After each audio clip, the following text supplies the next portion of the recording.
नमस्कार मेरी प्यारी लॉयल फैमिली, मैं हूं मिस्टर एक्स और आज के पॉडकास्ट में आपके लिए खैट पर्वत का दूसरा एपिसोड लेकर के आया हूं। मैं जानता हूं कि पहले एपिसोड में जिसे शख्स ने हमें अपनी आप बीती बताई थी वो थे अविनाश, और उन्होंने कहा था कि वो आगे की कहानी बाद में बताएंगे। तो आज हमें उनकी आगे की कहानी भी मिल गई है, जो और ज्यादा भयानक और बहुत ही ज्यादा धीरे धीरे डरावनी होने वाली है। अविनाश ने उस जगह पर अब वास्तविक शक्ति को महसूस किया था, अपने आसपास उन ताकतों को मंडराते हुए महसूस किया था, और वही अब अविनाश हमारे साथ शेयर करने जा रहा है। तो अब तक जिन लोगों ने भी इस खैट पर्वत के पहले एपिसोड को नहीं सुना है, वो इसके पहले एपिसोड को जरूर सुन लें, ताकि आपको पूरी कहानी का कॉन्टेक्स्ट समझ में आ जाए। और जिन लोगों ने पहले एपिसोड को सुन लिया है, वो इस एपिसोड को कंटिन्यू कर सकते हैं। लेकिन फिर भी मैं इस पार्ट में कहानी को शुरू करने से पहले आपको पहले एपिसोड की हल्की सी छोटी सी जानकारी दे दूंगा, ताकि पहली बार जो लोग इस स्टोरी को सुन रहे हैं उन्हें भी बिना पहले पार्ट को सुने हुए इस स्टोरी का पूरा मजा आ सके। लेकिन उससे पहले आपसे यही कहूंगा कि हम आपके लिए इतनी मेहनत से कमाल की स्टोरीज लेकर आते हैं, लेकिन काफी लोग अभी तक भी हमारी फैमिली के मेंबर नहीं बने हैं। तो चैनल को सब्सक्राइब करके इस रिश्ते की गांठ को मजबूत कर लीजिए, ताकि हर रोज आपको बेहतरीन से बेहतरीन कहानियां मैं दे सकूं। और हाँ, जितने भी लोग कहानी सुन रहे हैं वो अपना प्यारा सा कमेंट जरूर कर दें। तो चलिए स्टोरी को कंटिन्यू करते हैं। तो अब तक आपने सुना कि अविनाश अपने दोस्तों रोशन, जीत, पूजा, ईशानी और एकता के साथ खैट पर्वत पर जाता है। वहां आकर जीत पूजा को इम्प्रेस करने के लिए माउथ आर्गन बजाने लगता है, जिससे कुछ अदृश्य शक्तियां उनकी ओर खींचने लगती हैं, और फिर उनका ये सफर धीरे धीरे करके डरावना होने लगता है। वो अदृश्य शक्ति अविनाश के 4 दोस्त पूजा, ईशानी, एकता और जीत को एक एक करके अपने वश में कर लेती है। वहीं अविनाश और रोशन को इसलिए छोड़ देती है क्योंकि उन दोनों में कोई खास बात नहीं थी। ऊपर से रोशन थोड़ा बेवकूफ किस्म का था। उन अदृश्य शक्तियों को उन दोनों की कोई जरूरत नहीं होती, इसीलिए वो उन्हें उस रहस्यमयी गुफा से बाहर निकलने में उनकी सहायता करते हैं। गुफा के बाहर जंगल में आकर उसके दोस्त पूजा, जीत, ईशानी और एकता भयानक ढंग से मुस्कुराते हुए वहां से गायब हो जाते हैं।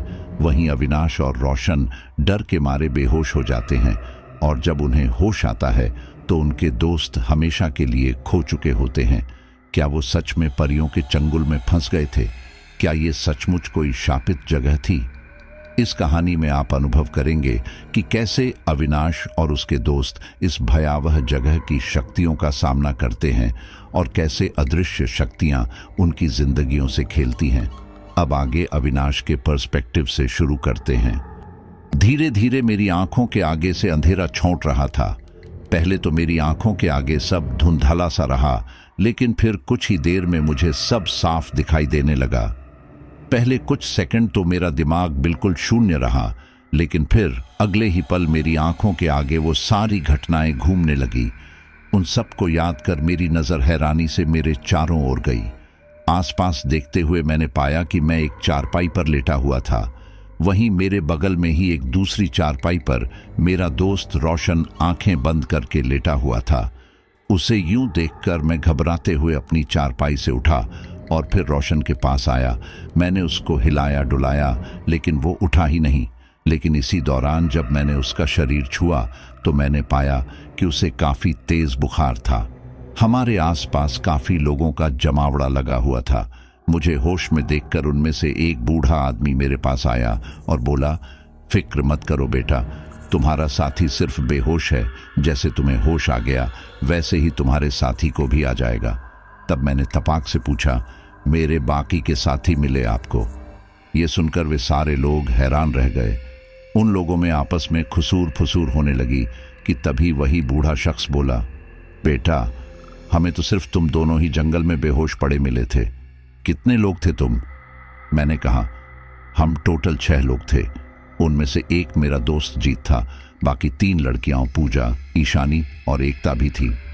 हम लोग कल खैट पर्वत पर ट्रैकिंग करने गए थे। फिर वहां से उस गुफा के अंदर गए और उसके बाद जैसे ही हम वापस आए, जंगल में ही हमारे चारों दोस्त हवा में गायब हो गए। ये सुनकर वो बूढ़ा आदमी बोला, बेटा तुम्हारे दोस्त अब तुम्हें कभी नहीं मिलेंगे क्योंकि उन्हें परियां अपने साथ ले गई हैं।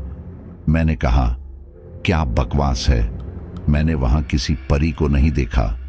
मेरी बात सुनकर भीड़ में से एक आदमी निकलकर बाहर आया और बोला, परियां ऐसे ही नहीं दिखती, वो सिर्फ उनको ही दिखाई और सुनाई देती हैं जिसे भी वो चाहें। जानते हैं बेटा, तुम शहर वाले लोग इन बातों को नहीं मानते, लेकिन आज जो तुम्हारे साथियों के साथ हुआ उसके बाद तुम इसे नकार भी नहीं सकते। इस पहाड़ी के पास बहुत समय पहले एक छोटा सा गांव हुआ करता था। उस गांव में जीतू नाम का एक लड़का रहता था। वो बहुत अच्छी बांसुरी बजाता था। उसकी बांसुरी की धुन में एक अजीब सा जादू था जो हर किसी का ध्यान अपनी ओर खींचता था। एक दिन जीतू बांसुरी बजाता हुआ इस पहाड़ी की तरफ निकल गया और उसके बाद वो कभी नहीं मिला। गांव वालों ने मिलकर उसे बहुत ढूंढा, लेकिन वो कभी नहीं मिला। वो आनचरी परियां उसे हमेशा हमेशा के लिए अपने साथ ले गई और हो ना हो तुम्हारे दोस्तों को भी अपने साथ ले गई हैं, इसलिए तुम लोग उन्हें भूल ही जाओ। अब तक रोशन को भी होश आ चुका था और उसने भी ये पूरी कहानी सुन ली थी। ये सब सुनकर वो भारी मन से बोला, इसका मतलब वो लोग अब कभी हमें नहीं मिलेंगे। उसकी आवाज सुनकर सभी का ध्यान उसकी ओर गया और फिर तभी मैंने कहा, ऐसे कैसे नहीं मिलेंगे, मैं ढूंढ कर लाऊंगा उन्हें, फिर भले ही इसके लिए मुझे दोबारा उस गुफा के अंदर क्यों ना जाना पड़े। मेरी बात सुनकर वहां मौजूद सारे लोग मुझे हैरानी से देखने लगे। फिर तभी वो बूढ़ा शख्स बोला, बेटा शुक्र मानो कि तुम उन परियों के चंगुल से बच निकले हो, वरना आज तक जो कोई भी उनका शिकार हुआ है वो बच नहीं पाया। वो या तो हमेशा उनकी कैद में रहता है या फिर अगर उन्होंने उन परियों को देख लिया और परियां उसे अपने साथ नहीं ले गई तो वो हमेशा हमेशा के लिए अपने होशो हवास खो बैठता है। तुम दोनों ने उन परियों के वास्तविक रूप को नहीं देखा, इसलिए बचे हुए हो। किस्मत ने तुम्हें एक मौका दिया है, उसे यूं खतरे में मत डालो। उनकी बात सही तो थी, लेकिन मैं मेरे दोस्तों को मरने के लिए वहां नहीं छोड़ सकता था, इसलिए मैंने उनसे कहा, आपकी बात सही है, लेकिन अगर वो लोग वहां जिंदा हुए और उन्हें हमारी मदद चाहिए हो तब क्या? मैं उनके लिए अपनी जान एक बार और दांव पर लगाने के लिए तैयार हूं। मेरी बात सुनकर रोशन भी अपने बिस्तर से उठते हुए बोला, तूने बिल्कुल सही कहा, हम लोग एक बार और उस गुफा में जाकर देखेंगे और अगर भगवान ने चाहा तो हम हमारे दोस्तों को जरूर वहां से बचा लाएंगे। हम दोनों जिस राह पर जा रहे वो आसान नहीं होने वाली, लेकिन फिर भी हम इस बार पहले से ज्यादा तैयारी के साथ वहां गए। वहां के लोगों ने हमें जाने से पहले पूजा और ध्यान करने के लिए कहा था ताकि हम उस गुफा की नकारात्मक शक्तियों से बच पाएं। हम दोनों ने वैसा ही किया। 2 दिन बाद जब हम लगभग स्वस्थ हो गए और मुझे चलने फिरने में ज्यादा परेशानी नहीं हो रही थी, तब हम लोगों ने अपना सारा जरूरी सामान बैग में रखा और फिर दोबारा खैट पर्वत की ओर निकल पड़े। इस दौरान उस गांव के कुछ युवा लड़के भी हमारे साथ थे जो हमारी मदद करने के लिए आए थे। स्थानीय लोगों ने उन्हें मना तो किया था, लेकिन वह नहीं माने और हमारे साथ चलने लगे। जंगल में उस पतली पगडंडी के ऊपर चलते चलते मुझे ऐसा लग रहा था जैसे कि पेड़ के हिलते वह पत्ते हमारे ऊपर हंस रहे हों। मुझे ट्रैकिंग बहुत पसंद है, लेकिन यह रास्ता अब मुझे काफी गुस्सा भी दिला रहा था। मुझे बार बार रह रहकर उस दिन की घटना याद आ रही थी। तभी कुछ देर बाद वहां की शांति भंग करते हुए उनमें से एक लड़का बोला, भैया आप लोगों ने उन परियों को देखा है? मैंने कहा, हमने देखा नहीं है, लेकिन सिर्फ महसूस किया है। लेकिन हमें इतना पता चल गया है कि वह परियां या अदृश्य शक्ति जो भी है वो सिर्फ उन्हीं लोगों के ऊपर अटैक करती है जिनसे वह प्रभावित होती है, जिनमें कोई खास बात होती है, जो देखने में थोड़े अच्छे दिखते हैं। तुम लोगों को दिख ही रहा होगा कि मेरे चेहरे पर चेचक के थोड़े निशान हैं जो मुझे कुरूप बनाते हैं। और रही बात रोशन की, तो रोशन, चलो छोड़ो। मुझे लगा कि रोशन को ये बात सुनकर थोड़ा बुरा लगेगा, लेकिन वह तो मुस्कुराते हुए बोला, मैं जैसा भी हूं अच्छा है, आज मैं इस तरह का हूं। इसी वजह से वह परियां मुझे पकड़ के नहीं ले गई, वरना मैं भी जीत की तरह वहां पर माउथ आर्गन बजाता रहता। यह सुनकर मेरा ध्यान उस ओर गया जब जीत ने माउथ ऑर्गन बजाना शुरू किया था। मुझे याद आया यह सब तभी से तो शुरू हो रहा था, इसीलिए मैंने सबसे कहा, मुझे पता चल गया कि परियों को कैसे बुलाना है। एक काम करते हैं, यहाँ पर किसी को कोई म्यूजिकल इंस्ट्रूमेंट बजाना आता है या गाना आता है तो गाओ, वो अदृश्य शक्ति उसी से अट्रैक्ट होती है। ये सुनकर वह सारे मेरी तरफ देखने लगे। उनमें से किसी को भी इस तरह का कोई इंस्ट्रूमेंट बजाना नहीं आता था। शायद इसीलिए हम सारे अब तक सुरक्षित थे और हमें चलते हुए इतना समय हो गया था कि गुफा भी आने वाली थी। खैर, रोशन के दिमाग में एक आइडिया आया। वो बोला, भले ही हमें म्यूजिकल इंस्ट्रूमेंट बजाना नहीं आता, गाना नहीं आता, लेकिन सीटी बजानी तो आती है, इसलिए क्यों ना हम सीटी बजाते हुए आगे बढ़े। उसका आइडिया था तो बेकार, लेकिन ट्राई करने में क्या है। इसलिए हम सभी लोग सीटी बजाने लगे और हम सारे लोग सीटी बजाते बजाते उस गुफा के अंदर जाने लगे। जब हमें कल की तरह कोई आवाज नहीं आई तो हमने सीटी बजानी बंद कर दी। हम सब ने थोड़ा थोड़ा पानी पिया और फिर हम में से एक युवक बोला, यह आइडिया तो सच्ची में बहुत बकवास था। मुझे नहीं लगता कि इससे कोई आएगा, बल्कि हमें जूते पड़ेंगे वो अलग। हमें कुछ और करना पड़ेगा। यह सुनकर मैंने कहा, वह परियों उसी से अट्रैक्ट होती है जिनके अंदर कुछ खास बात होती है या जो थोड़े बहुत अच्छे दिखते हैं। अब सच कहूं तो मुझे पता है कि मैं कैसा दिखता हूं। ये मेरा दोस्त है, इसलिए मैं इसके बारे में कुछ गलत बोलना नहीं चाहता, लेकिन अब आप लोग समझदार हो और मैं आप लोगों का कुछ कह नहीं सकता। आप लोग खुद ही फैसला कर लीजिए। यहां मैं आपको एक बात बता दूं तो हम लोग इस गुफा के अंदर चल तो रहे थे, लेकिन हम सभी के अंदर कोई भी खास बात नहीं थी और हमारे साथ जो लड़के आए थे उनके अंदर भी नहीं थी। और रही बात अच्छे दिखने की, तो हम में से कोई भी ऐसा नहीं था कि जो ज्यादा अच्छा दिखे। और ये बात मैं सिर्फ उनके लिए नहीं, अपने लिए भी बोल रहा हूं। मेरी यही बात उनमें से कई लड़कों को बुरी लगी और फिर वो लोग हमारा साथ छोड़कर जाने की जिद करने लगे। मैंने उन्हें नहीं रोका, क्योंकि वह अपनी मर्जी से आए थे और उनका पूरा हक था कि वह अपनी मर्जी से जा सके। लेकिन फिर उन्होंने सोचा कि जब वो यहां तक आ गए हैं तो आगे भी चलते हैं। हम लोग उस गुफा में आगे बढ़ते रहे। लगभग 1-1.5 घंटे चलने के बाद हमें दूर से एक सफेद रोशनी सी दिखाई थी। हम सारे काफी खुश हो गए कि शायद हमने गुफा पार कर ली है, इसलिए हम और तेजी से उस सफेद रोशनी की ओर बढ़ने लगे। लगभग 5 से 10 मिनट बाद जब हम उस रोशनी के और पास पहुंचे तो हमने देखा कि हम लोग उस गुफा के मुहाने तक आ गए थे।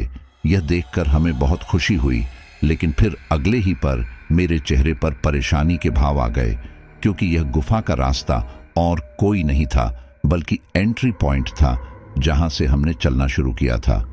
अब आप सोच रहे होंगे ये मुझे कैसे पता? तो मैं आपको बता दूं कि यहां पर रोशन ने पानी पीकर एक बोतल फेंक दी थी और वह बोतल यहां पर अभी भी थी, यानी कि हम उस रास्ते पर गोल गोल घूम रहे थे। अब इसके बाद अगर हमें आगे बढ़ना था तो हमें इस बात का ध्यान रखना होगा कि हम लोग रास्ता न भूले। इसलिए मैंने अपने बैग से चौक निकली जिससे मैं पेड़ों पर निशाना बना रहा था, और इस चौक से अब मैं गुफा की दीवारों पर भी एक एक क्रॉस का निशान लगाते जा रहा था ताकि हम इस रास्ते पर दोबारा ना आए। यहां पर मैं आपको एक बात बता दूं तो कल हमें जो फुसफुसाहट की आवाज आ रही थी, आज वह बिल्कुल नहीं आ रही थी। सब कुछ बिल्कुल सामान्य था और यहां तक कि मुझे किसी भी तरह की कोई ठंडी हवा का आभास भी नहीं हो रहा था। हम सभी की आवाज वहां पर गूंज रही थी, इसलिए हम चुपचाप ही आगे बढ़ने की कोशिश कर रहे थे। लेकिन रोशन को जब थोड़ा बहुत डर लगने लगता तो वो बीच में बोलने लगता।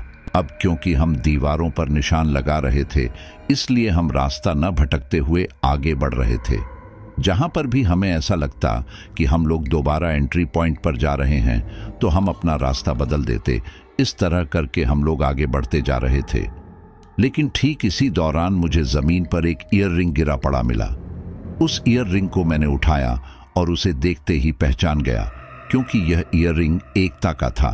क्योंकि वह ईयररिंग ईशानी ने उसे उसके जन्मदिन पर गिफ्ट किया था और वह ईयररिंग लेने के टाइम पर मैं उसके साथ गया था। वह ईयररिंग देखकर मेरी आंखों में चमक आ गई, क्योंकि मुझे यकीन हो गया था कि हम सही रास्ते पर हैं और अगर सब सही रहा तो हमें हमारे दोस्त वापस मिल जाएंगे। मैंने ये बात अपने साथियों को बताई और वह लोग भी इससे काफी खुश हुए। अब हम लोगों के अंदर पहले से ज्यादा जोश आ गया था और हम और तेजी से आगे बढ़ने लगे। लगभग 1 घंटे तक चलने के बाद हमें गुफा के कोने पर ईशानी बेहोश मिली। हमने उसे उठाने की कोशिश की, उसके मुंह पर पानी तक मारा, लेकिन वह उठी ही नहीं। उसकी सांसें चल रही थी, लेकिन हमें डर लग रहा था कि न जाने उसे क्या हो गया। इसलिए मैंने रोशन से कहा, तुम ईशानी को गोद में लेकर जंगल से हमारे एक साथी के साथ बाहर निकल जाओ, बाकियों को हम आगे चलकर देख लेंगे। कम से कम ईशानी को तो हम बचा पाएं। रोशन को मेरी बात सही लगी और उसने ईशानी को पीठ पर लादा और फिर हमारे एक साथी के साथ उस गुफा से बाहर की ओर निकल गया। अब उस गुफा में मैं और हमारे 4 साथी थे। मुझे इस बात की खुशी थी कि हमने हमारे दोस्तों में से एक को तो बचा लिया था, लेकिन अभी भी हमारे 3 दोस्त बाकी थे।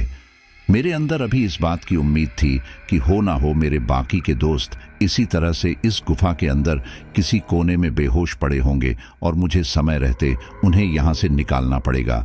इसीलिए मैंने अपने कदमों की रफ्तार बढ़ा दी। हम लोग निरंतर उस रास्ते पर आगे बढ़ते जा रहे थे, लेकिन अब यहाँ पर एक बहुत ही अजीब चीज हुई।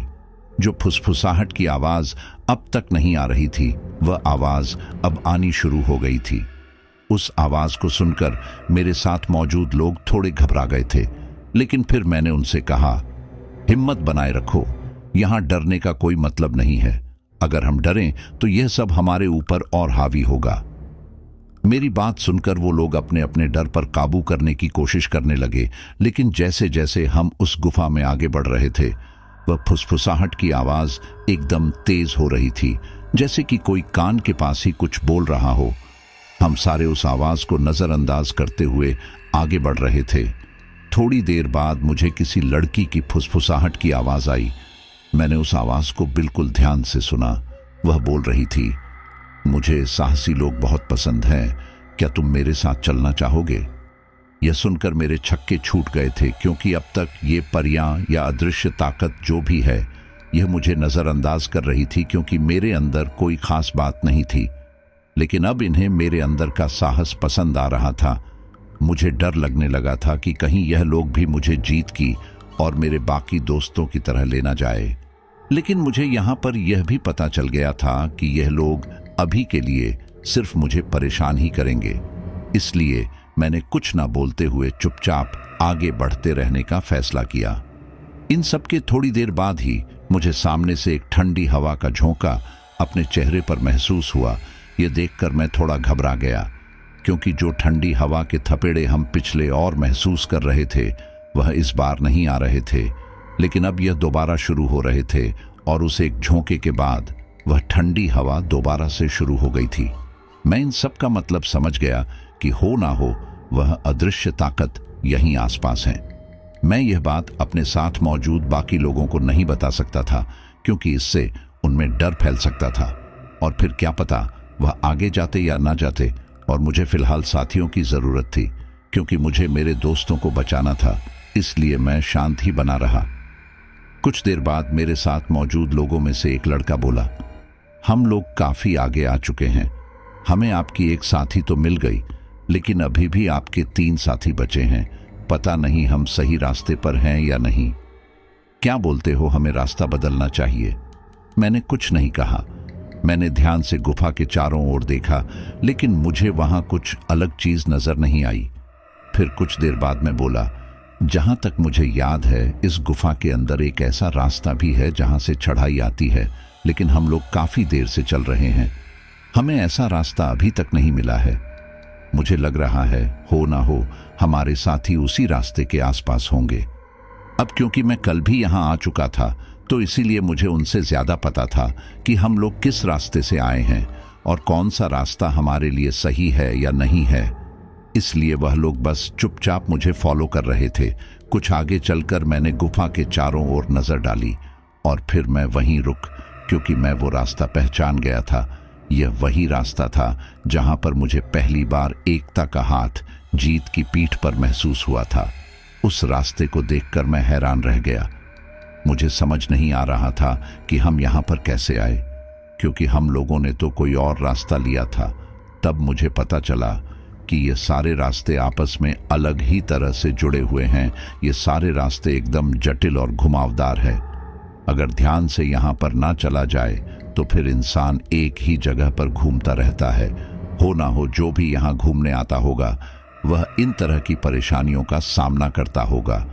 तभी कई लोगों के यहाँ से मिसिंग होने की कंप्लेन आई है। लेकिन सवाल ये उठता है कि अगर वह लोग इस रास्ते पर मरे हैं तो फिर उनकी बॉडी तो होनी चाहिए। ऐसे ही न जाने कितने सवाल मेरे दिमाग में घूम रहे थे। इन सब के साथ मुझे वो फुसफुसाहट की आवाज़ अभी भी आ रही थी, जो कि मुझसे बार बार ये पूछ रही थी, क्या तुम हमारे साथ चलोगे, क्या तुम हमारे साथ चलोगे। लेकिन मैं ऐसे रिएक्ट कर रहा था जैसे कि मैं सुन ही नहीं पा रहा था। काफ़ी देर तक भी मैंने इस बात पर कोई प्रतिक्रिया नहीं दी तो वह आवाज़ अब तेज़ हो गई। अब वह कोई फुसफुसाहट की आवाज़ ना होकर डायरेक्ट कोई बोली थी, जैसे कि मेरे बाकी के साथी मुझसे बात कर रहे थे। ये वैसी ही आवाज़ थी कि कोई मेरे एकदम पास से बोल रहा हूँ, एकदम नॉर्मल टोन में, कि क्या तुम हमारे साथ चलोगे। मुझे अब थोड़ा डर लगने लगा था, क्योंकि कल हम इसी बारे में बात कर रहे थे और धीरे धीरे करके वह जो घटना हो रही थी वह ज़्यादा होने लगी थी। तो मुझे पता था कि मुझे इस बारे में बात ही नहीं करनी है, इसलिए मैं शांत बना रहा है। कुछ देर बाद मुझे मेरे फ़ोन पर एक तरह का नोटिफिकेशन दिखाई दिया। ये नोटिफिकेशन ईशानी के फ़ोन से था। यहाँ मैं एक बात आपको बता दूं कि एकता मेरी दोस्त के साथ साथ मेरी कज़न सिस्टर भी थी और मैंने जाने से पहले उसके फ़ोन की लोकेशन ऑन की थी, ताकि अगर वह जंगल में कहीं गुम हो जाए तो मुझे उसकी डायरेक्ट लोकेशन मिल जाए। मुझे नहीं पता यहाँ नेटवर्क कैसे आया, लेकिन मुझे अब एकता की एग्जैक्ट लोकेशन मिल चुकी थी। ये देखकर मैं काफ़ी खुश हुआ और उस लोकेशन के पीछे पीछे आगे बढ़ने लगा। यह बात मैंने अपने साथियों को बताई तो उनको भी खुशी हुई कि चलो उन्हें एक लड़की और मिल जाएगी। हम लोग तेज़ी से आगे बढ़ रहे थे कि तभी वह नेटवर्क आना बिल्कुल ही बंद हो गए और फिर हम लोग दोबारा से बिना उसकी लोकेशन के ही आगे बढ़ने की सोचने लगे। लेकिन मैंने उसकी लोकेशन का स्क्रीनशॉट निकाल लिया था, क्योंकि मुझे पता था कि यहाँ पर नेटवर्क का कोई भरोसा नहीं है और मेरा यह कदम कारगर साबित हुआ। मेरे पास वह पूरा मैप था जहाँ एकता थी और मैं उसी के हिसाब से उसके पीछे जा रहा था। मैं तेज़ी से आगे बढ़ते हुए उस लोकेशन पर जा रहा था कि तभी मुझे दोबारा एक लड़की की आवाज़ सुनाई थी। वह लड़की बोल रही थी, मुझे तो लगा था कि तुम में कोई ख़ास बात नहीं है, लेकिन सच में तुम इतने बुद्धिमान होगे मुझे इसका अंदाज़ा नहीं था। आखिरकार तुमने तुम्हारे 2 दोस्तों को ढूंढ ही लिया। हमें तुम्हारे जैसे इंसान की ही ज़रूरत थी। क्या तुम हमारे साथ चलोगे। यह सुनकर मेरे पसीने छूटने लगे थे। वहां पर हवा तो काफ़ी तेज़ आ रही थी, लेकिन वह पसीने मेरे डर के मारे छूट रहे थे। मुझे डर लगने लगा था कि कहीं यह अब मुझे भी ना ले जाए। लेकिन मैंने मन ही मन सोच लिया था कि जब तक मैं मेरे दोस्तों को नहीं ढूंढ लेता तब तक मैं इनके हाथ तो नहीं आऊँगा। यहाँ आने से पहले मैंने कुछ सावधानियाँ बरती थी। इसी के साथ ही पूजा और ध्यान भी किया था। इसलिए यह परियां या जो भी अदृश्य शक्तियां हैं, ये मुझे कुछ खास नुकसान नहीं पहुंचा सकती थी। कल अगर हमने इस तरह की सावधानी बरती होती तो फिर शायद आज हम सारे सही सलामत होते। मुझे इस बात का अफसोस हो रहा था कि हमने जाने से पहले जो बूढ़ी अम्मा हमें रास्ते में मिली थी, उनकी बात क्यों नहीं मानी। उस समय मुझे एहसास हो रहा था कि हमें हमारे बड़े बुजुर्गों की बात क्यों माननी चाहिए। उन्हें हमसे ज़्यादा एक्सपीरियंस होता है, हमसे ज़्यादा उन्हें जानकारी होती है, तो इसलिए वह जो कहते हैं हमारे भले के लिए कहते हैं। हमें उनकी बात माननी चाहिए। खैर, इन सब बातों का अब कोई मतलब नहीं था। लगभग थोड़ी देर चलते हुए हमें गुफा में एक कोने पर एकता बेहोश मिली। उसे देखकर मेरी आंखों में चमक आ गई। मैंने उसे उठाने की कोशिश की, उसके मुंह पर पानी छिड़का, लेकिन उसे होश नहीं आया।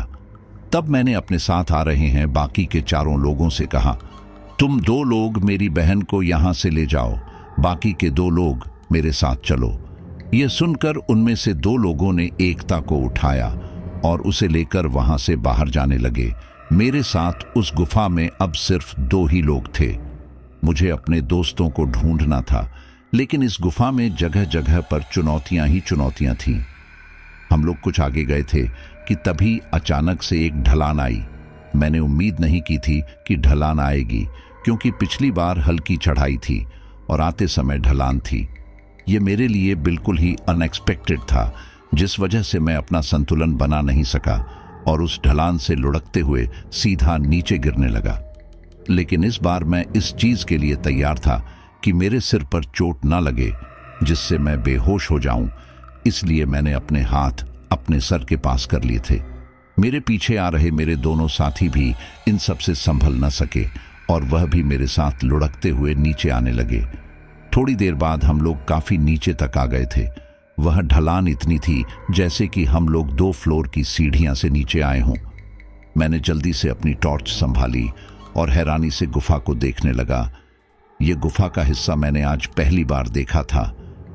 पिछली बार हम इस रास्ते से नहीं आए थे। मैं हैरानी से इधर उधर देखने लगा तो मेरी नजर मेरे बाकी साथियों पर पड़ी। मैंने देखा कि मेरे साथियों में से एक बेहोश हो गया था। मैं दौड़कर उसके पास गया। मैंने उसे हिला ढुलाकर उठाने की कोशिश की, लेकिन वह उठा ही नहीं।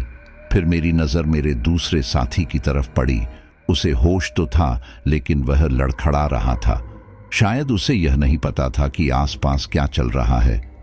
मैंने उन दोनों के सिर पर देखा तो उनके सिर पर हल्की हल्की चोटें आई थीं। शायद इसी वजह से वह दोनों अपने होश खो बैठे थे। अब ऐसी हालत में मेरा अकेले आगे जाना सही नहीं था, इसलिए मैंने सोचा कि मैं उनके साथ यहीं बैठूंगा जब तक कि उन्हें थोड़ा आराम न मिल जाए। मैंने अपनी टॉर्च गुफा के एक हिस्से पर रखी और फिर अपने बैग में से फर्स्ट एड किट निकालकर उन दोनों की मरहम पट्टी करने लगा। मैं इस बार पूरी तैयारी के साथ आया था, इसलिए अपने साथ ये भी लेकर आया था, क्योंकि मुझे पता था कि गुफा में ढलान आ सकती है जिससे हमें चोट लग सकती है। उन दोनों की मरहम पट्टी करने के बाद मैं एक कोने में बैठ गया और उन दोनों के वापस ठीक होने का इंतजार करने लगा। उन्हें वापस सामान्य होने में लगभग 15 से 20 मिनट लगे। एक हिसाब से तो ये ठीक भी हुआ, क्योंकि हम काफी टाइम से चल रहे थे, तो हमें भी थोड़े आराम की जरूरत थी। उनके ठीक होते ही मैंने उनको थोड़ा थोड़ा पानी पिलाया और फिर हम लोग दोबारा उस गुफा में आगे की ओर बढ़ने लगे। उस गुफा में जहां से हम आए थे वहां चढ़ाई के अलावा सामने की तरफ एक सीधा सीधा रास्ता था। हम लोगों ने एक दूसरे की तरफ देखा। वह रास्ता हमारे लिए नया था, लेकिन क्या पता कि मेरे दोस्त इसमें से कौन से रास्ते पर हो, इसलिए हमने वह रास्ता लेने का फैसला किया। मैंने गुफा की उन दीवारों पर भी क्रॉस का निशान लगा दिया और फिर हम लोग आगे बढ़ने लगे। इसी दौरान मैंने सुना कि वह फुसफुसाहट की आवाज अब मेरे साथियों को भी आने लगी थी, इसलिए उनमें से एक बोला, भैया मुझे कुछ अजीब सी आवाज आ रही है, जैसे कि कोई मुझसे कुछ कह रहा है। ये सुनकर मैं घबरा गया, क्योंकि अब ये आवाज उनको भी आ रही है, तो हो सकता है कि वह अदृश्य शक्ति अब इन लोगों को भी परेशान करें। इसलिए मैंने कहा, इस बारे में बात ना करते हुए चुपचाप आगे बढ़ो, यही हमारे लिए सही रहेगा, क्योंकि यह जो भी है वह हम पर हमारे बिना मर्जी के हावी नहीं हो सकता। तुम जितना ज्यादा कमजोर हो गए, यह तुम्हें उतना ज्यादा परेशान करेगी, इसलिए अपने आप को मजबूत रखो। गुफा के अंदर नेटवर्क भी नहीं आ रहा था और इसी वजह से हम लोग बाहर किसी से मदद भी नहीं ले सकते थे, और यह गुफा इतनी घुमावदार और जटिल थी कि पता ही नहीं था कि हम लोग कहां पर हैं। हम लोगों को चलते हुए लगभग 1 घंटा बीत चुका था, इसलिए अब मेरे साथ आए लोगों की हिम्मत जवाब देने लगी थी। इसलिए उनमें से एक बोला, ऐसा क्यों लग रहा है कि हमने यहां आकर गलती कर दी? हम लोग यहां आए ही क्यों हैं? कहीं ऐसा ना हो कि हम पूरी जिंदगी यहीं फंसे रह जाए। हमारे पास खाना पानी भी लिमिटेड है, अगर वह भी खत्म हो गया तो हम लोग क्या करेंगे? ये सुनकर मुझे थोड़ा अजीब लगा, क्योंकि मेरे साथ आए लोगों को अच्छे से पता था कि हम लोग यहाँ पर किस तरह से आए हैं और हम लोग अभी गुम नहीं हो सकते थे। क्योंकि हम गुफा के दीवारों पर क्रॉस करते जा रहे थे, लेकिन फिर भी वह इस तरह के सवाल पूछ रहा है। मुझे अब संदेह होने लगा था कि हो ना हो इसके ऊपर उस अदृश्य शक्ति ने कब्जा कर रखा है। उसके मन में जो सवाल है वह सवालों के जवाब पाने के लिए ही उसने इसके शरीर पर कब्जा जमाया हुआ है, और इसके सवालों का जवाब देना फिलहाल मुझे सही नहीं लगा। इसलिए मैं कुछ ना बोलते हुए चुपचाप आगे बढ़ने लगा। जब मैंने उसकी बात का कोई जवाब नहीं दिया तब उसने दोबारा अपनी बात दोहराई, लेकिन मैंने इस बार भी उसकी बात का कोई जवाब नहीं दिया। अब इससे हमारा दूसरा साथी थोड़ा चिढ़ गया और वो बोला, एक तो यहाँ वैसे ही डर लग रहा है, ऊपर से तुम ऐसी बातें कर करके हमें और डरा रहे हो। शांति से रहो ना, हम भी तो चुपचाप चल रहे हैं। यह सुनकर वह एकदम शांत हो गया, लेकिन पता नहीं क्यों मुझे यह सब बहुत अजीब लग रहा था, क्योंकि जो ठंडी हवा के थपेड़े मुझे आगे से लग रहे थे वह उसके साथ साथ अब मुझे पीछे से भी लगने लगे थे, जैसे कि कोई पीछे से मेरी गर्दन के पास फूंक मार रहा हो। डर के मारे मेरी हालत खराब हो रही थी। अगर मैंने अपने डर को अपने ऊपर हावी होने दिया तो यह खतरनाक हो सकता है, इसलिए मैंने किसी तरह से खुद को सामान्य किया हुआ था।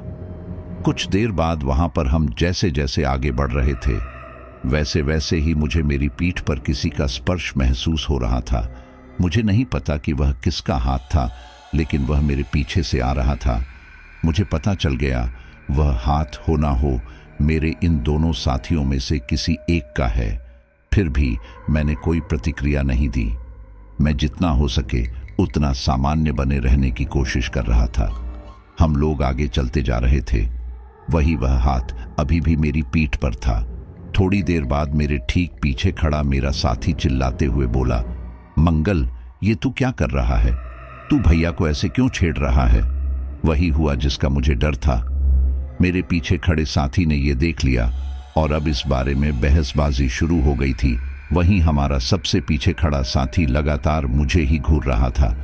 उसे देखकर मेरे शरीर में एक सिहरन सी दौड़ उठी थी, लेकिन फिर भी मैंने किसी तरह से खुद को संयमित किया और फिर कहा, तुम इस तरह से क्यों बर्ताव कर रहे हो? एक काम करो, अब से तुम आगे चलो मंगल, हम तुम्हारे पीछे चलते हैं। तब वो बोला, यहां पर डर का माहौल था, इसलिए मैं बस माहौल को थोड़ा हल्का करने के लिए ये सब कर रहा था। बुरा लगा तो उसके लिए मुझे माफ कर दीजिए। इसके आगे मैंने कुछ न कहते हुए उसके लिए आगे जाने के लिए रास्ता कर दिया।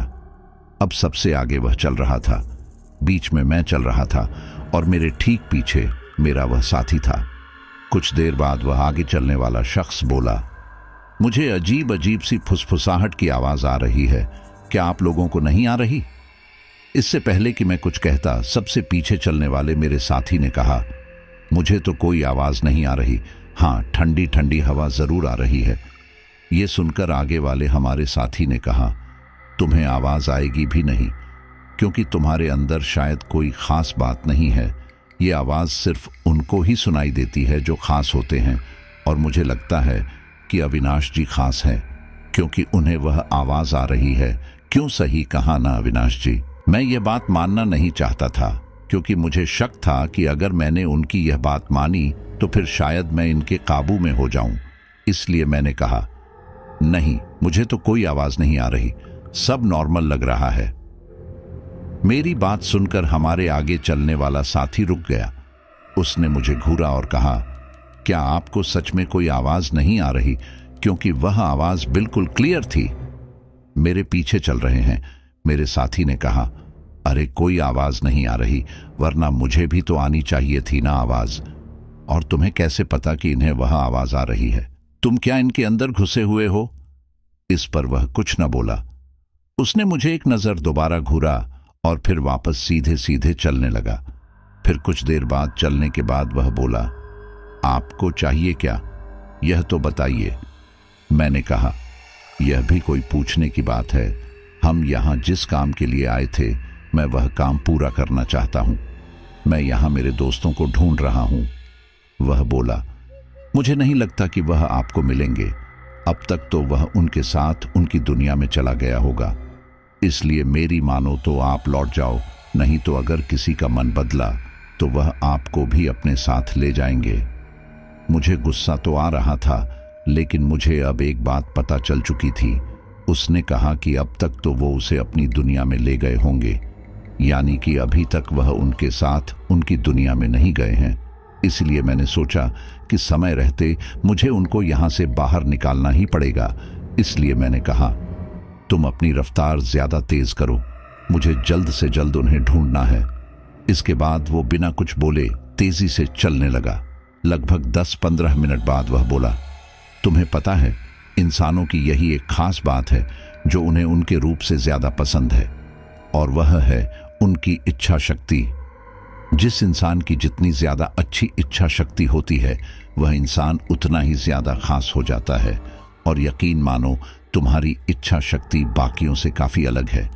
जहां बाकी लोग इन सब से डर के मारे दोबारा कभी इस गुफा में नहीं आते, वही तुम अपने दोस्तों को बचाने के लिए यहां तक दोबारा आ गए। वही मेरे पीछे खड़ा मेरा साथी बोला, तुम आज अजीब तरह से बात नहीं कर रहे हो, तुम हमारे दोस्त मंगल ही होना। क्योंकि मुझे पता था कि मंगल अभी मंगल नहीं बल्कि कोई और है, और उसके सामने इस तरह से बात करना सही नहीं था। इसलिए मैंने चुपके से अपने पीछे खड़े अपने साथी का हाथ पकड़ा। यह देखकर वह समझ गया कि उसे यहां अब कुछ नहीं बोलना है, इसलिए वह शांति से आगे चलने लगा। मंगल दोबारा बोला, चलो एक सौदा करते हैं, तुम यहां से अपने दोस्तों को ले जाओगे, लेकिन बदले में तुम यही रह जाओगे। अब बताओ, क्या फैसला किया तुमने? ये सुनकर मैं वहीं रुक गया, और फिर मुझे रुकता देखकर वह दोनों भी रुक गए। फिर मैं मंगल से आगे आ गया, और मेरे पीछे मेरा वह दूसरा साथी, और अब मंगल दोबारा सबसे पीछे था। मैं मंगल की बात को इग्नोर करने की कोशिश कर रहा था, लेकिन मंगल दोबारा ही कुछ न कुछ बोले जा रहा था। वहीं इसके साथ ही वह फुसफुसाहट की आवाज अब भी आ रही थी। लगभग 10-15 मिनट आगे चलने के बाद मुझे अंधेरे में एक चीज चमकती हुई दिखाई थी। मैंने यह देखकर अपने कदमों की रफ्तार बढ़ा दी और तेजी से उस ओर गया। वहां जाकर मैंने देखा कि पूजा गुफा के कोने पर बेहोश पड़ी हुई थी। वह चमकती हुई चीज कुछ और नहीं बल्कि पूजा के हाथ में मौजूद वह कड़ा था जो चमक रहा था। मैंने बिना वक्त गंवाए पूजा को हिला डुलाकर उठाने की कोशिश की, लेकिन पूजा उठ ही नहीं रही थी। फिर मैंने पानी के छींटे पूजा के चेहरे पर मारे। कुछ देर तक तो पूजा को होश नहीं आया, लेकिन फिर अगले ही पल उसने अपनी आंखें खोली। यह देखकर मैंने राहत की सांस ली। मुझे वहां देखकर पूजा बोली, अविनाश, मैं यहां पर ऐसे, और तुम्हारे साथ ये लोग कौन हैं? मैंने कहा, अभी इस बारे में बात करने का समय नहीं है पूजा। यूं समझ लो कि हम लोग एक बहुत बड़ी मुसीबत में फंस गए थे, लेकिन अब तुम ठीक हो। तुम एक काम करो, इनके साथ निकलो और मैं आगे जाकर हमारे बाकी साथियों को ढूंढता हूं। यह सुनकर पूजा हैरानी से बोली, ये तुम क्या बोल रहे हो? हमारे बाकी के साथी वो लोग कहां पर है? वह ठीक तो है ना? मैंने कहा, वो लोग एकदम ठीक है, तुम उनकी फिक्र मत करो, लेकिन फिलहाल तुम यहां से जाओ। मैंने तुम्हें ढूंढने के लिए बहुत मेहनत मशक्कत की है। अब मैं नहीं चाहता कि दोबारा तुम किसी मुसीबत में फंस जाओ, इसलिए प्लीज तुम इन लोगों के साथ जाओ। ये सुनकर पूजा ने ज्यादा बहस नहीं की और फिर वो हमारे साथ आए, साथी के साथ वहां से चली गई। अब वहां पर मैं और मंगल ही रह गए थे। मैंने एक नजर तो मंगल की ओर देखा। वह भयानक ढंग से मुस्कुराते हुए मुझे देख रहा था, और फिर अगले ही पल मैंने उस पर ध्यान न देते हुए आगे बढ़ना सही समझा। कुछ देर बाद मंगल बोला, तुम समझ गए ना? मैंने उसकी किसी बात पर कोई ध्यान नहीं दिया, लेकिन फिर थोड़ी देर बाद वो दोबारा बोला, तुम्हें पता चल गया ना कि मैं कौन हूं? मैंने कोई प्रतिक्रिया नहीं दी और ना ही वहां से भागने की कोशिश की, क्योंकि मुझे पता था यहां से भागने का भी कोई फायदा नहीं है, क्योंकि यह पूरी जगह ही उन अदृश्य शक्तियों से घिरी हुई है। मैं कहीं पर भी जाकर छिप जाऊं, उनकी पकड़ में आ ही जाऊंगा। इनसे बचने का फिलहाल एक ही तरीका था, और वह था इन्हें इग्नोर करना, जो कि मैं कर ही रहा था। मैं मंगल के साथ उस गुफा में घूम रहा था। इस दौरान मंगल मुझसे बात करने की बहुत कोशिश कर रहा था। वो तरह तरह की आवाज भी निकाल रहा था, लेकिन मैंने उसकी किसी बात का कोई जवाब नहीं दिया। मैंने ऐसे रिएक्ट किया कि जैसे कि मैंने कुछ सुना ही नहीं। इस बात से अब वो थोड़ा गुस्सा होने लगा था, इसलिए उसने मुझे एकदम से गुफा के छोर पर धक्का दे दिया और फिर कहा, तुम अपने आप को समझते क्या हो?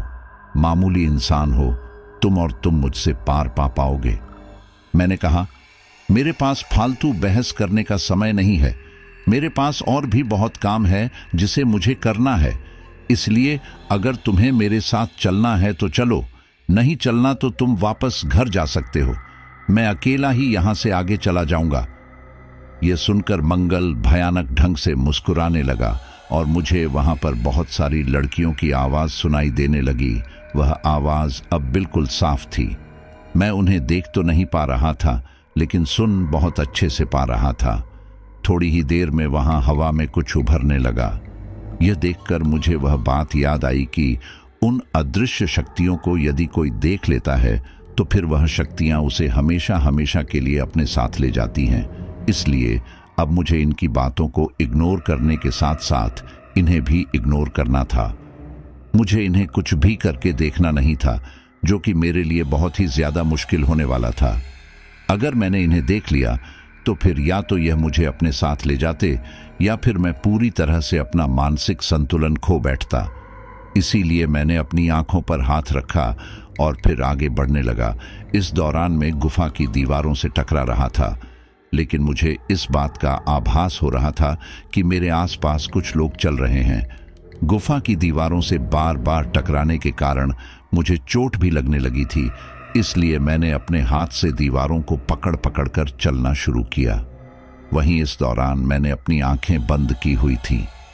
मुझे अच्छे से पता था कि मुझे यह सब देखना नहीं है। चलते चलते मुझे एक मीठी सी सुगंध के साथ ही साथ पायलों की आवाज भी सुनाई दे रही थी। मेरा मन तो किया कि मैं देखूं यह सब क्या हो रहा है, लेकिन डर के मारे मेरी हिम्मत नहीं हुई। वे लड़कियां मुझसे बातें कर रही थीं, मुझे बार बार कह रही थी कि मैं एक बार अपनी आंखें खोलकर उन्हें देखूं, लेकिन मैंने उन्हें बिल्कुल नहीं देखा। मैं इसी तरह से उस गुफा में उन्हें नजरअंदाज कर आगे बढ़ते जा रहा था। ठीक इसी दौरान मैंने नोटिस किया कि गुफा में ठंडी ठंडी हवाएं अब पहले से ज्यादा तेज चलने लगी थी। कुछ देर बाद मेरा हाथ किसी की मुलायम त्वचा से स्पर्श हुआ। मैंने जब अपना हाथ उस पर थोड़ा इधर उधर फिराया तो मैंने महसूस किया कि वो किसी युवती का चेहरा था। उसकी त्वचा किसी सिल्क से भी ज्यादा मुलायम थी। नाक में एक नथनी थी, सुराहीदार गर्दन थी। ठीक इसी दौरान मुझे एक लड़की की आवाज आई, ये मैं हूं, मुझे देखोगे नहीं? सच कहूं तो मेरा बहुत मन था उसे देखने का, लेकिन मुझे पता था कि अगर मैंने उसे देखा तो मेरा यहां से निकल पाना बहुत मुश्किल हो जाएगा। इसलिए मैंने उस युवती के चेहरे पर से अपना हाथ हटाया और फिर दोबारा आगे बढ़ने लगा। कुछ देर बाद किसी की सांसों की भीनी भीनी खुशबू मैंने महसूस की और फिर अगले ही पल कोई युवती मेरे कान के एकदम पास आकर बोली, आंखें खोलकर मुझे देखोगे नहीं? मैंने इस पर कोई प्रतिक्रिया नहीं दी, लेकिन मेरा हाथ जो मैं आगे करके चल रहा था वो बार बार किसी युवती के चेहरे पर पड़ रहा था।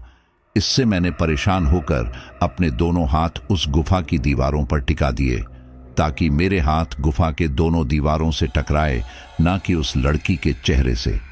मैं ऐसे ही आगे बढ़ रहा था कि इसी दौरान मंगल बोला, अगर आपको अपने दोस्त को बचाना है तो आपको अपनी आंखें खोलनी ही पड़ेंगी, तभी आप अपने दोस्त को बचा पाएंगे, वरना आपको दिखेगा कैसे कि वह कहां पर है। मैं समझ रहा था कि यह सब उन लोगों की चाल है, लेकिन अब मुझे यह भी समझ आ चुका था कि जीत को ढूंढना मेरे लिए बहुत ही ज्यादा मुश्किल है, क्योंकि मैं बंद आंखों से उसे नहीं देख सकता था। इसी के साथ ही मैं उसे महसूस भी नहीं कर पा रहा था, क्योंकि मेरे आसपास इतने लोग थे कि अगर मुझे जीत रास्ते में कहीं मिल भी गया तो मैं उसे नहीं देख पाऊंगा। इसी दौरान मैंने फैसला कर लिया कि अब मुझे जैसे तैसे इस गुफा से निकलना पड़ेगा, क्योंकि शायद जीत अब मुझे नहीं मिलेगा। लेकिन मेरे मन में इस बात की खुशी थी कि चलो, मैंने अपने 3 दोस्तों को तो बचा ही लिया था। मैं वापस आना तो चाहता था, लेकिन उसके लिए मुझे वापस जाने के लिए रास्ता भी तो देखना पड़ता। लेकिन मेरे आंखें खोलते ही मुझे वो लड़कियां पहले दिखाई देती। इसलिए मैंने कहा, मुझे जीत नहीं चाहिए, इसलिए अब मैं वापस जाना चाहता हूं। अगर आप लोग यहाँ से हट जाएं तो फिर मैं वापस जा पाऊंगा। मैं फिर उसके बाद यहाँ कभी नहीं आऊंगा। इस पर एक युवती हंसते हुए बोली, ये तो तुम्हारी इच्छा है, लेकिन हम बिल्कुल नहीं चाहते कि तुम यहाँ से जाओ। हम तुम्हें अपने साथ ले जाना चाहते हैं, और यह तभी होगा जब तुम खुद हमारे साथ चलो। क्या तुम हमारे साथ हमारी दुनिया में नहीं चलोगे? वहां तुम्हें बहुत अच्छा लगेगा। वहां सारे तुम जैसे ही बुद्धिमान लोग होंगे। ये बात अगर कोई सामान्य लड़की मुझसे बोलती तो सच में मेरी तो बाँछें खिल जाती। लेकिन यहां जो बोल रही थी वह इंसान है भी, या ये क्या चीज है मुझे नहीं पता था। इसलिए डर के मारे मेरे पसीने छूट रहे थे। मुझे पता चल गया था कि इन लोगों से बात करने का कोई फायदा नहीं है। इसलिए मैं बिना उनकी बात का जवाब दिए पलटा और वापस जाने लगा। अब मैं तो चुपचाप वहां से चल रहा था, लेकिन उन लड़कियों की पायल और चूड़ियों की छन छन की आवाज मेरे कानों में पड़ रही थी। इसी के साथ बीच बीच में मंगल भी और वह युवतियां भी मुझे बार बार यही रहने का आगाह कर रही थी, लेकिन मैंने उनकी किसी बात पर ज्यादा ध्यान नहीं दिया। लगभग 25-30 मिनट बाद एक लड़की अपनी मधुर आवाज में बोली, इससे पहले जितने भी लोगों को हम अपने साथ हमारी दुनिया में लेकर गए हैं, उन सब में कुछ ना कुछ खास बात होती थी जो हमें दिखाई देती थी। जैसे कि कोई बांसुरी अच्छी बजाता था, किसी की आवाज मधुर होती थी, तो कोई देखने में काफी अच्छा होता था। तुम में भले ही इनमें से कोई खास बात नहीं थी, लेकिन तुम में वह खास बात है जो तुम्हें बाकियों से अलग बनाती है कि तुम बहुत बुद्धिमान हो। इसी के साथ ही तुम साहसी भी हो। मैं शांति से उन लोगों की बात सुन रहा था। फिर वही लड़की दोबारा बोली, कल जंगल में जब तुम अपने दोस्तों के साथ आए थे, तब तुम्हारे दोस्त ने वो मधुर संगीत बजाकर हमारा ध्यान अपनी ओर खींचा। इसलिए हमने उसे अपने साथ ले जाने का सोचा। उसे भी कल तुम्हारी तरह लग रहा था जैसा कि आज तुम्हें लग रहा है, लेकिन उसने इस बात पर ज्यादा ध्यान नहीं दिया। लेकिन फिर आखिरकार वह हमारे बहकावे में आ ही गया। तुम्हारे दोस्त जीत तक पहुंचने के लिए हमें तुम्हारे साथ की जरूरत थी। इसीलिए हमने सबसे पहले जब तुम इस गुफा में घुसे थे, तब सबसे पीछे चल रही तुम्हारी दोस्त एकता को अपने काबू में किया, और फिर एकता वहीं बेहोश होकर गुफा के कोने में गिर पड़ी, जबकि हम लोग एकता का रूप धारण करके तुम्हारे साथ चलने लगे। वही हमने कुछ देर बाद गुफा के किसी हिस्से को जंगल में बदल दिया। तुम सभी को लगा कि तुम लोग गुफा से बाहर निकलकर जंगल में आ चुके हो, लेकिन असल में तुम उस वक्त भी गुफा के अंदर ही थे। तुम लोगों को हमने भ्रम पैदा करवा दिया था। तुम लोग काफी देर तक वही रहे। हमारा इरादा तो यही था कि तुम लोगों को हमेशा के लिए वही रखते, क्योंकि हमें तुम्हारा दोस्त चाहिए था। लेकिन फिर तुम लोग आगे बढ़ने लगे, लेकिन इस वक्त हमने तुम्हारी दोस्त ईशानी के ऊपर भी कब्जा कर लिया, और फिर वो यही गुफा के कोने पर गिर पड़ी, और फिर हम उसका भी रूप धारण कर तुम्हारे साथ हो लिए। हम दोनों उसके सहारे तुम लोगों को यहीं रोकना चाहते थे। इस काम में तुम्हारी इस लड़की दोस्त पूजा ने हमारी सहायता की। अपनी जिद के कारण उसने इसमें हमारा साथ दिया, लेकिन फिर थोड़ी देर बाद वह भी यहाँ से बाहर निकलने की कोशिश करने लगी। हम नहीं चाहते थे कि तुम लोग यहाँ से बाहर निकलो। तुम लोग सबसे आगे आगे चल रहे थे, और सबसे पीछे थी तुम्हारी ये दोस्त पूजा। बस फिर क्या था, हमने ईशानी के रूप में पूजा को अपने बस में किया। अब पूजा जिद्दी जरूर थी, लेकिन उसकी इच्छा शक्ति इतनी मजबूत नहीं थी जितनी कि तुम्हारी थी। इसी वजह से वह वहीं बेहोश होकर की पड़ी, और हम पूजा का भी रूप लेकर तुम्हारे साथ चलने लगे। हमारा मेन काम तो जीत को अपने साथ ले जाना था, लेकिन जीत के पीछे तुम खड़े थे, और हमने तुम्हें भी अपने कब्जे में करके बेहोश करने की कोशिश की। लेकिन तुमने हमारी सारी आवाज़ों को सिरे से नकार दिया, जिस वजह से तुम बच गए। लेकिन आगे चलकर हमने उस भूल भुलैया को बनाया। इससे तुम सारे वहीं ज़मीन पर गिर पड़े थे। तब तुम्हारा दोस्त रोशन वहीं बेहोश होकर पड़ा था, जबकि इसी दौरान हम लोग अपने असली रूप में आए, और फिर हमारे असली रूप को देखकर जीत सम्मोहित हो गया। और इसी समय हम उसे हमारी दुनिया में ले गए। लेकिन अब हमारे सामने चुनौती थी कि तुम लोगों का क्या करें, क्योंकि थोड़ी देर में तुम्हें होश आ जाता और तुम अपने साथियों को ढूंढते और हमें तुम्हारी कोई जरूरत नहीं थी।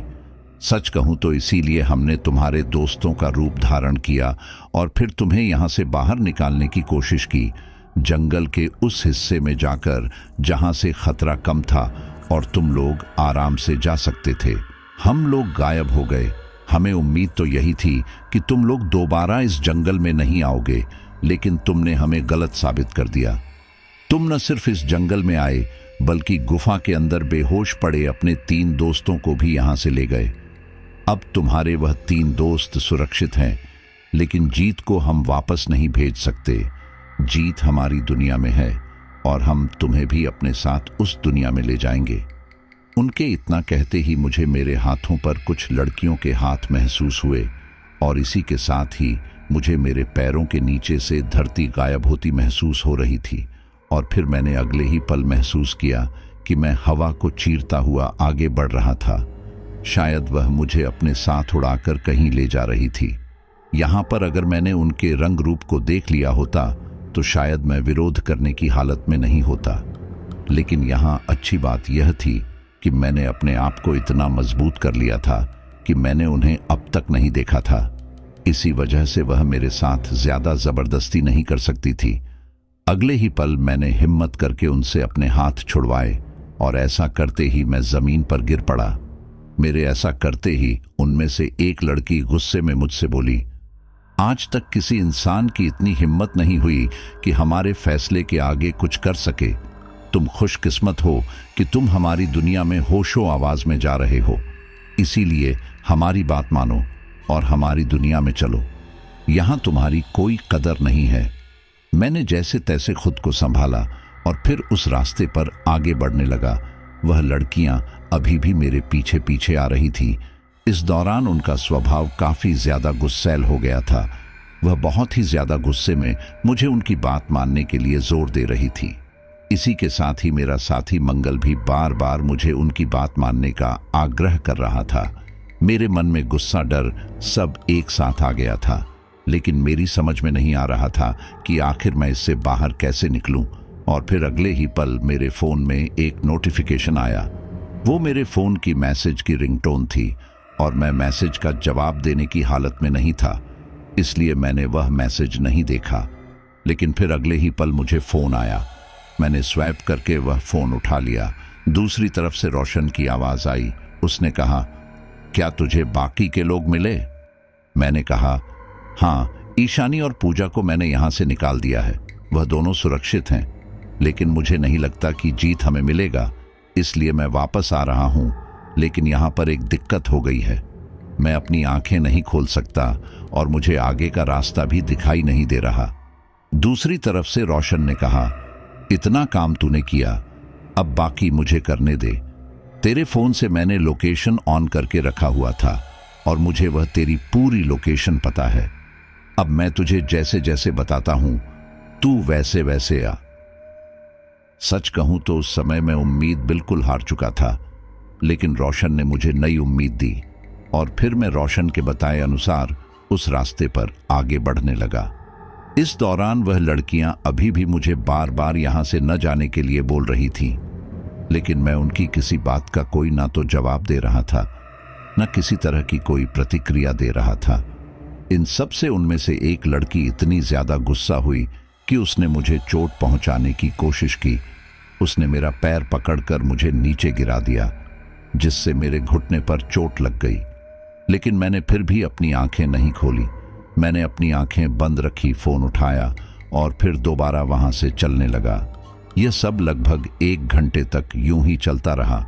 उन लड़कियों ने बहुत कोशिश की मेरी आंखें खुलवाने की, लेकिन मैंने अपनी आंखें नहीं खोली और आखिरकार वह लड़कियां वहां से चली गई, क्योंकि अब मुझे वहां पर किसी भी तरह की कोई आवाज नहीं आ रही थी।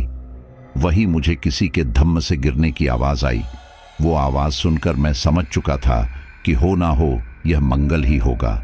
मैं चाहता तो वहां से ऐसे ही निकल सकता था, लेकिन मंगल हमारे साथ यहां तक आया था और अब उसे मुसीबत में छोड़कर जाना मुझे गवारा नहीं था। इसलिए मैंने आंखें बंद करते हुए ही उसको आसपास ढूंढना शुरू किया। इस दौरान रोशन बार बार मुझे बोल रहा था कि मैं इसके बारे में फिक्र नहीं करूं, चुपचाप आ जाऊं। उसे जैसे ही होश आएगा वह वापस आ जाएगा, लेकिन मैंने उसकी बात नहीं मानी। मैं आंख बंद करके ही उसे ढूंढने लगा। थोड़ी देर बाद मुझे नीचे जमीन पर कोई इंसान की आकृति नजर आई। चेहरे पर दाढ़ी के स्पर्श से मुझे पता चल गया था कि यह मंगल ही है। मैंने थपकी मारकर मंगल को उठाने की कोशिश की, लेकिन वह नहीं उठा। फिर अगले ही पल मैंने अपनी थर्मस में से थोड़े से पानी के छींटे मंगल के चेहरे पर मारे, जिससे मंगल को होश आया। होश में आते ही मंगल हैरानी से इधर उधर देखने लगा और फिर मैंने उससे कहा, तुझे यहाँ पर कुछ नजर आ रहा है? मंगल ने नहीं कहा और फिर पूछा कि मैं बेहोश हो गया था, लेकिन कैसे? मैंने कहा, इस बारे में हम बाद में बात करते हैं, लेकिन फिलहाल के लिए यहाँ से निकलना जरूरी है। चलो अभी। और फिर मेरे वो साथ चलने लगा है। इस दौरान मैंने अपनी आंखें अभी भी बंद की हुई थी, क्योंकि मुझे डर था कि कहीं मेरे आंखें खोलते ही वह लड़कियां दोबारा यहाँ ना आ जाएं। लेकिन यहाँ मैं एक बात आपको बताना चाहूँगा कि अब ना ही वहाँ पर कोई ठंडी हवा का झोंका आ रहा था और ना ही वह फुसफुसाहट की आवाज़। शायद वह लड़कियाँ या जो भी अदृश्य शक्ति वो थी यहाँ से जा चुकी थी। मैं मंगल और रोशन के सहारे आखिरकार उस गुफा से बाहर आ गया। गुफा से बाहर आकर मैंने राहत की सांस ली, लेकिन अभी भी वह 5 किलोमीटर का लंबा जंगल बाकी था। लेकिन हमारी मुश्किलें तब हल हो गई जब मंगल ने उत्साहित आवाज में कहा, अरे मुसांकिरी वासी, हमें यहाँ लेने आई हैं। उसके बाद मुझे वहां पर 8 से 10 लोगों की आवाज सुनाई थी। वह आवाज सुनकर मुझे काफी खुशी हुई कि अब मैं रिहायशी इलाके में पहुंचने वाला हूं। लेकिन मैंने अभी भी अपनी आंखें नहीं खोली थी, क्योंकि यह जंगल भी उन परियों के इलाके में आता है। मैंने ऐसे ही आंखें बंद करके उस जंगल को पार किया और फिर आखिरकार जंगल की सीमा को पार करते ही गांव में आते ही मैंने अपनी आंखें खोली। मैं इस मुश्किल भरे रास्ते से अपने 3 दोस्तों को बचाकर तो ले आया था, लेकिन मेरा दोस्त जीत मुझे नहीं मिला। उन लड़कियों के हिसाब से वो लोग उसे अपनी दुनिया में ले जा चुकी हैं। इन सब के बाद हमने ट्रैकिंग का शौक छोड़ दिया, क्योंकि मेरे दोस्त एकता और ईशानी इस लायक नहीं रहे। उन दोनों का दिमागी संतुलन इतना ज्यादा हिल गया कि आज वो पागल खाने में है। शायद उन्होंने उन ताकतों के असली स्वरूप को देख लिया होगा। वही पूजा ठीक तो है, लेकिन वह इस सदमे से अभी तक बाहर नहीं आ पाई है। उसको लगता है कि सारी गलती उसकी है। अगर शुरुआत में ही एकता की बात मानकर वे सारे उस जंगल से चले गए होते तो आज शायद जीत हमारे साथ होता।